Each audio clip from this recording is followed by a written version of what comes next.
11th class में Newton second law of motion start कर चुके थे और F is equal to dv/dt start भी कर दिया था। तो देखिए यहाँ से स्टार्ट किया था आपने, फिर इसमें होता है F is directly proportional to the limit del t tends to 0 del p by del t, it will be convert is directly proportional dv/dt। Clear? इसे बोलते हैं rate of the change in linear momentum with reference to time. It will be convert now F is equal to dv/dt। और अगर आप यहाँ पे p की value रखेंगे, देखो p की वैल्यू रखेंगे, ये हो जाएगा d/dt ऑफ mv। ठीक, दो कॉन्सेप्ट है कि m कांस्टेंट हो किसी भी ऑब्जेक्ट का तो m को बाहर निकालिए और यहाँ पे आ जाएगा dv/dt।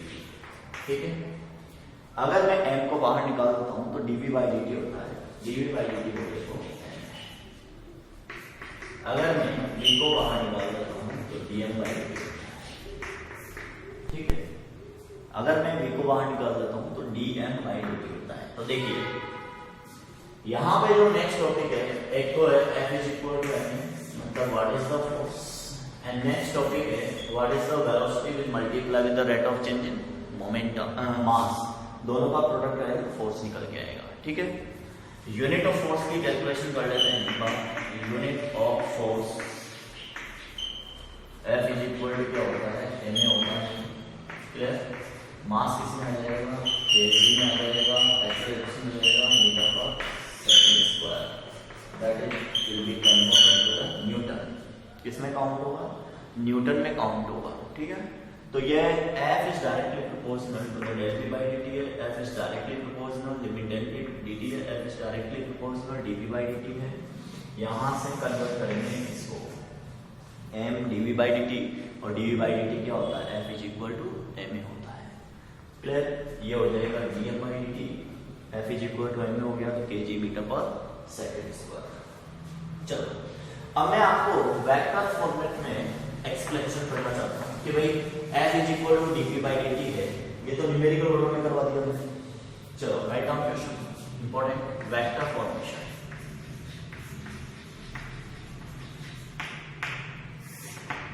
देखो यहाँ पे F vector is given fx of i के, fy ऑफ j के, प्लस fj ऑफ k के।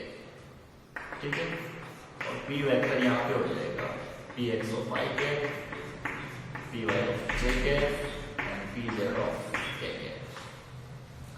We know that the F vector is equal to the dp/dt। Clear? Newton second law of motion क्या बोलता है, तो यहाँ लिखेंगे from Newton second law of motion.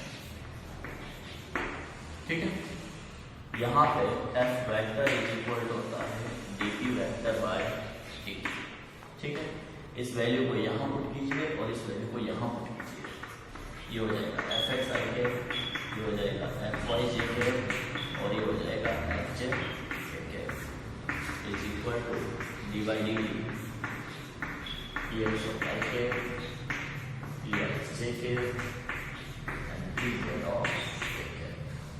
ठीक है, इनको अलग अलग कर लीजिए, fx ऑफ i के, fy ऑफ j के, fj ऑफ k के is equal to dy/dt of px i के plus dy/dt of py j के।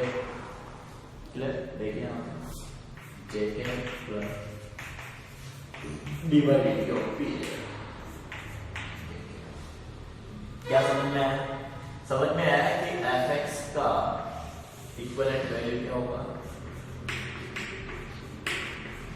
dy/dt of px। समझ में आता है कि fy की वैल्यू क्या होगी, dy/dt होगा। समझ में ये भी आता है कि fz की वैल्यू क्या होगी, dz अपॉन t। क्लियर? तो ये vector format of the particular linear momentum with force समझाया गया है। ओके बेटा, चलिए आगे बढ़ते हैं। कुछ न्यूमेरिकल्स वगैरह इन पे बेस्ड उसको फॉलो करते हैं। There are two numerical first एक ब्लॉक दिया हुआ है, जैसे मान लो एक ब्लॉक है, मेटलिक ब्लॉक है, ठीक है, और इस ब्लॉक पर आप क्या कर रहे हो, वाटर का स्प्रे कर रहे हो, ठीक है। ये M ब्लॉक है, block of metal M2 kg, इस पर आप वाटर का क्या कर रहे हो, स्प्रे कर रहे हो 1 kg पर सेकेंड स्पीड से, ठीक है। तो there are the two formulas, एक तो होता है M और दूसरा फॉर्मूला होता है M dm/dt, ठीक है।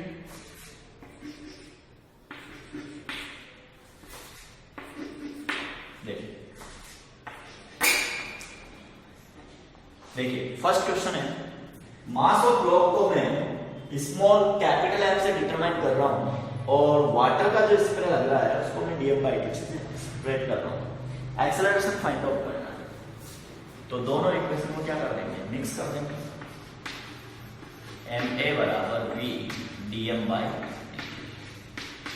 कैपिटल M की वैल्यू कितनी है 2, एक बराबर v की वैल्यू है 5 और यह हो जाएगा 1। तो what is the acceleration, 5/2 metre पर सेकेंड स्क्वायर, तो a क्या हो जाएगा 2.5 मीटर पर सेकेंड स्क्वायर, ठीक है। दूसरा क्वेश्चन है कि mass of air filled in the balloon, the mass of air is given 5 ग्राम, और ये बैलून से जो एयर बाहर निकलती है उसका स्पीड है बेटा 5 सेंटीमीटर पर सेकेंड एंड टाइमिंग है 2.5 सेकेंड। तो कैलकुलेट टू द फोर्स, क्या कैलकुलेट करना है, फोर्स कैलकुलेट करना है। तो ये हो जाता है v dm/dt, वेलोसिटी है 5, dm मास है 5 और टाइम है 2.5, ये हो गया न्यूटन। ये इससे न्यूटन नहीं आएगा, डायन आएगा, क्योंकि पूरा का पूरा प्रोग्राम CGS में चल रहा है। तो ये कितनी बार कटेगा, 2 बार, F की वैल्यू हो गई 10, ठीक है। ये दोनों ही न्यूमेरिकल्स में बेस्ट है जो मैंने आपको अभी करवाया है।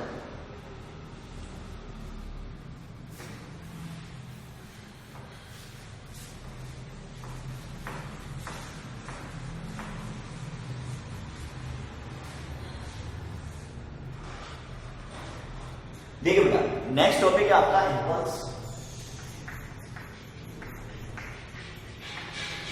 क्या टॉपिक है नेक्स्ट, इंपल्स। अब बताइए व्हाट इज इंपल्स, इंपल्स क्या होता है, पहले इसको फोकस करते हैं। देखिए, जब भी particular large amount of force किसी ऑब्जेक्ट पर, किसी सरफेस पर, किसी बॉडी पर इंस्टेंटली अप्लाई होता है within the force for time, कम से कम टाइम के लिए अप्लाई होता है, तो that is called as impulse. क्या कहलाता है ये, इंपल्स कहलाता है। इसको इफेक्ट बोलते हैं इंपल्सिव फोर्स। क्या बोलते हैं इसको, इंपल्सिव फोर्स बोलते हैं। That is describe to the impulsive force, और ये काउंट होता है I बराबर F इंटू डेल्टी। I तो क्या हो गया, इंपल्स हो गया, F क्या हो गया, फोर्स हो गया, एप्लीकेबल फोर्स, ये अप्लाइड फोर्स होता है, और डेल्टी क्या है, शॉर्ट टाइम। डेल्टी क्या होता है, इंटरवल होता है, शॉर्ट टाइम होता है, ये मिनिमम टाइम जिसमें क्या होता है बेटा, इम्पल्स अप्लाई हो जाता है। क्लियर।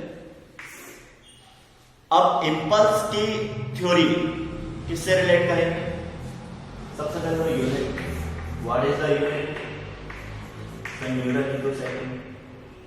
भाई फोर्स क्या होता है, न्यूटन होता है, डेल्टी क्या होता है, सेकंड होता है। न्यूटन को ओपन कीजिए, KG metre upon second square into इस सेकंड से ये सेकंड बचेगा, आंसर इज kg मीटर पर सेकंड। ध्यान से देखिए, ये यूनिट किसके बराबर होती है? ये यूनिट लीनियर मोमेंटम की यूनिट के बराबर होती है। किसके बराबर हो रही है? Linear momentum. अब देखो I बराबर होता है F into del t, F equal to होता है del t by d t into del t, del t से डेल टी कट गया, I इज इक्वल टू होता है। क्लियर? इसे बोलते हैं statement of impulse momentum theorem. Impulse momentum theorem क्या एक्सप्लेन करती है कि किसी भी पर्टिकुलर ऑब्जेक्ट पर जब फोर्स अप्लाई किया जाता है within the short time, clear, तो वहां पे एक इंपल्सिव फोर्स जनरेट होता है और उसके कारण उसकी जो वैल्यू जनरेट हुई है उस ऑब्जेक्ट के मोमेंटम में कितना चेंज हो रहा है, इसे बोलते हैं चेंज इन मोमेंटम। क्या बोलते हैं इसको? Change in momentum. इससे बात करें तो ये होता है F इंटू डेल टी या F इंटू टी, और इससे बात करें तो ये होता है mv माइनस mv। तो ये हो गया Ft is equal to mv minus v। ये न्यूमेरिकल के लिए इंपॉर्टेंट क्वेश्चन, एक ये इक्वेशन इंपॉर्टेंट है, एक ये इक्वेशन इंपॉर्टेंट है, ठीक है। That is the important part of the numerical, बहुत ज्यादा इंपॉर्टेंट है, ठीक है। चलो इंपल्स की थ्योरी को आज नोट कर लेना, कल से नया पार्ट स्टार्ट होगा इस चैप्टर का, क्योंकि एक्शन और रिएक्शन अभी बचा हुआ है, तो एक्शन और रिएक्शन भी मैं कल स्टार्ट कर दूंगा, ठीक है ना। एक्शन और रिएक्शन के बाद मैं स्टार्ट करूंगा लिफ्ट केस, स्यूडो फोर्स। तो आपका जो पार्ट सीबीएसई ने बोला था कि इसको रिमूव भी कर दो और फिर बाद में रिवाइज में बोला हुआ है कि थोड़ा ब्रीफ नॉलेज भी दे दो, ना, तो दोनों पार्ट हो गए, मतलब रिमूव भी नहीं करना था और रिमूव भी करवा दिया, तो डिलीटेड पोर्शन में भी अवेलेबल है और रिवाइज पोर्शन में भी अवेलेबल है, तो ये वो पार्ट फिनिश हो गया।